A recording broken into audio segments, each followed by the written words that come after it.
All right, guys, here she is, the big Kahuna, the big Tri-Z, 1985 Yamaha Tri-Z 250. Got it in the back of the old D-Runner. Went and picked it up out of storage. I literally cannot go anywhere with this thing and not have someone offer to buy it or ask if it's for sale or what is it or what year or whatever, man. It's a pretty rare bike, and in my opinion, one of the best three-wheelers ever built, just as far as all around. It's a little bit different than most others. The gas tank is up under the rear seat here, and it's still carbureted, but it's got a little fuel pump that brings it up to the carburetor, a low pressure pump. It's vacuum operated. The rear shock was blown out when I got it, and it was real springy, so I bought a Yamaha Warrior 350 as a parts bike, and pulled the rear shock off of that, and it fit just fine, and it works great. This thing's got a little oil leak right here. It's either coming from behind the sprocket or right there at the shift shaft, but either way, it's not a major deal. It's just got to be, just needs a little seal replacement, but the new owner can worry about that. Got the DG chrome exhaust on it. It's well used, but it is on there.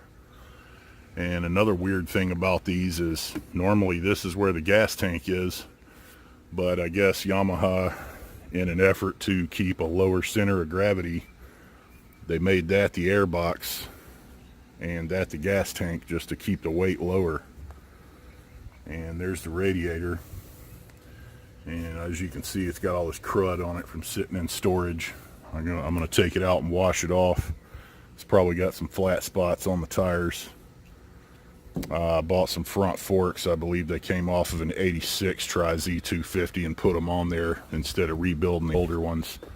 It would have cost more money for me to rebuild the old ones than it would to just slap these on there, and that's what I did. So anywho, I did replace the front wheel bearings, and what else did I do? I put some new handle grips on it. I believe I put new front and rear brake pads. I put a new chain and sprockets on it. It's kind of dirty, you can't really tell, but I did that. I was going to put some new rear tires on it. As you can see, there's a plug in that one right there, and that left one leaks after a while. It'll hold air for a few days and then leaks down. So it's also got the DG aluminum silencer on it. You don't see those every day. It's got the aluminum rear grab bar. It's got a custom seat on it. It's not the original one, but it's actually really comfortable to ride. The one or two times I did ride it, the last time I rode it, the clutch was slipping real bad, so I shut it down, and I had intended on replacing the clutch plates and some gaskets and stuff like that and fresh transmission fluid, and never got around to it, and it sat in storage like all my other bikes, and I started having kids, and life kind of got in the way, so it's time for me to pass this toy on to somebody else and let them enjoy it. So anyway, I'm gonna go ahead and unload it and get her cleaned up.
All right, y'all.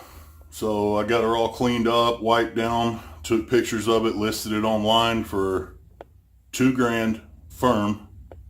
I ain't taking less than that. I might change my mind in the future, but I don't know. I'm gonna see if I can get $2,000 for it. I think it's worth it. But got it nice and clean, or as clean as I'm gonna get it. Aired up the tires, cleaned the fork boots off. Got those pretty clean.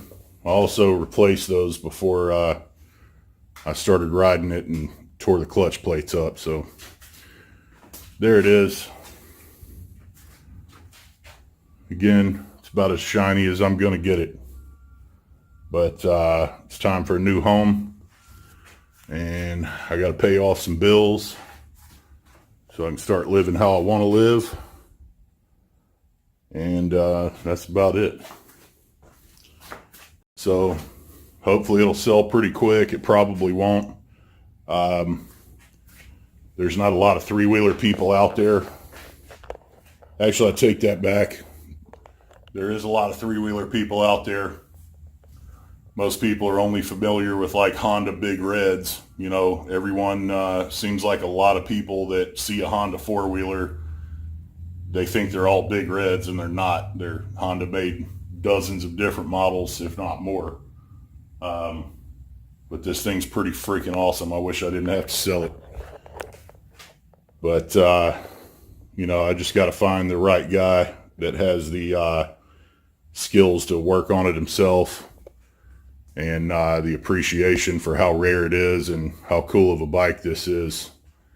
And I'm sure it'll, you know, somebody will come snatch it up. So I don't think $2,000's outrageous for this. $4,000 or $5,000 would be an outrageous price, but I think $2,000's reasonable given the shape that it's in and what little you would have to do to get it up and running and in riding conditions. So anyway, so that's the story on the old Tri-Z. I got more to come, so stay tuned, and thanks for watching. And if you'd be so kind, go ahead and hit that like button and subscribe if you'd like. I got a lot more videos to come. Thanks for watching Do It All Garage.